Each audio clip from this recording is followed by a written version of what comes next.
Arsenal are Premier League champions, and this summer they have responded exactly as champions are supposed to respond.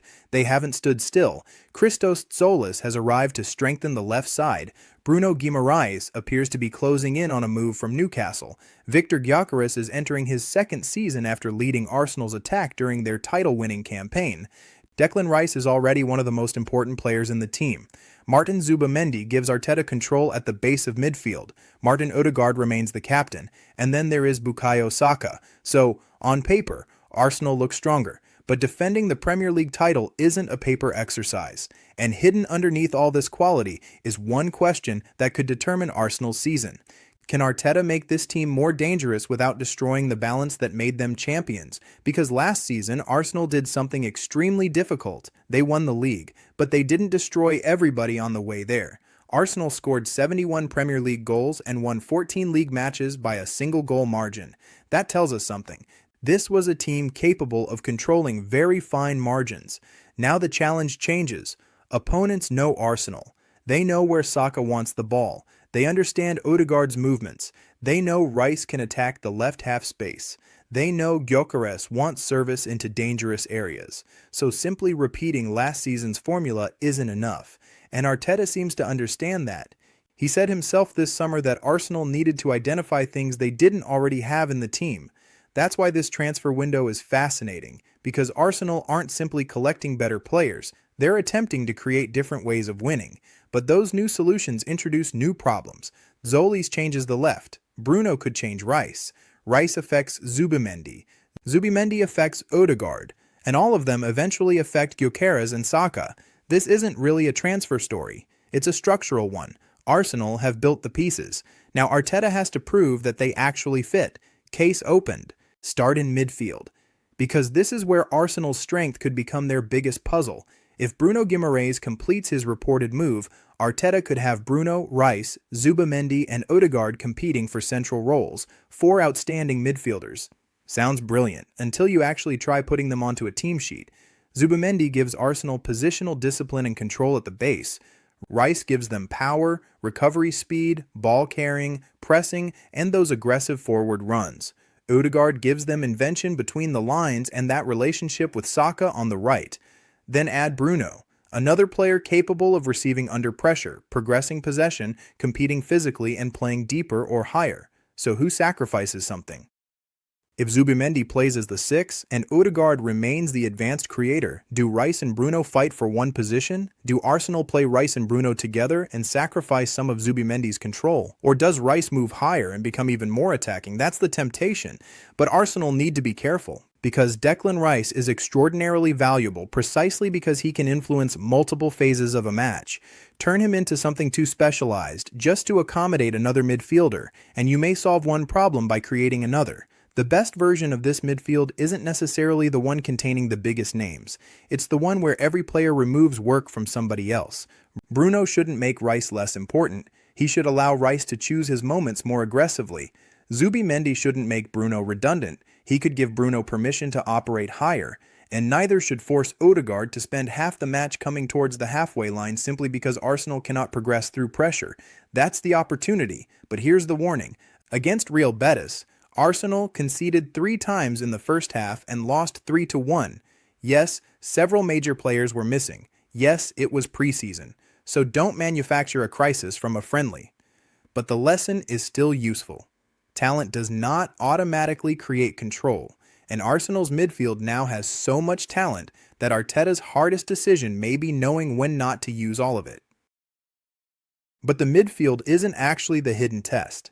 This is what happens ahead of it, because Arsenal can dominate possession, win territory, and control transitions, and still make life too comfortable for the opposition if their threat becomes predictable. Saka changes games from the right. Everybody knows it, which means everybody plans for it. The question is what Arsenal put on the opposite side, and that's why the arrival of Christos Tzolis matters. Not because Arsenal need another winger on the squad list. They need the left side to force defenders into decisions. Tzolis arrives after a huge season with Club Brugge, and Arsenal have invested around £34 million in him. He wants to attack. He can come inside. He can threaten goal. And if he establishes himself, that potentially changes the geometry of Arsenal's attack. Because imagine you're defending Arsenal. Saka has the ball on the right. Do you send two players towards him? If the left side is dangerous enough, that decision suddenly carries a price. Shift too much protection towards Saka and Arsenal can switch the attack, protect both wings, and space begins appearing centrally. That is where Ødegaard, Rice, and potentially Bruno become even more dangerous. And then there is Gyökeres. He scored 14 Premier League goals in the title-winning season and 19 in all competitions by late April. But the next step isn't simply asking him to score more. Arsenal must make the conditions around him better. A dangerous left winger stretches the defense. Saka stretches it from the other side. Midfield runners attack the gaps. Suddenly, Gyökeres isn't wrestling two center-backs while waiting for the perfect delivery. This is the chain reaction Arsenal need. Tzolis helping Saka. Saka creating space centrally. Bruno potentially releasing Rice. Rice attacking around Gyökeres. Gyökeres occupying defenders for everybody else. That is when recruitment becomes team building. And that is Arsenal's hidden test. Not, have they signed enough good players? They clearly have enormous quality. The question is whether one new weapon makes the next weapon more dangerous. And this is why defending the title may actually be harder than winning it. Last season, Arsenal were chasing something. Now everybody is chasing Arsenal. Teams will arrive with evidence. They'll study how Arsenal build from the back. They'll study Saka and Ødegaard on the right. They'll study where Rice receives the ball. They'll look for the moments Gyökeres becomes isolated. They'll ask whether Arsenal's left side can hurt them if they overload the right. The champions don't get to surprise people twice. They have to evolve. And I think that's what this summer is really about. Tzolis isn't simply a Trossard replacement. He represents another attempt to make the left side more aggressive. Bruno, if his move is completed, isn't simply another £75 million midfielder. He would give Arsenal another way to escape pressure and redistribute responsibility.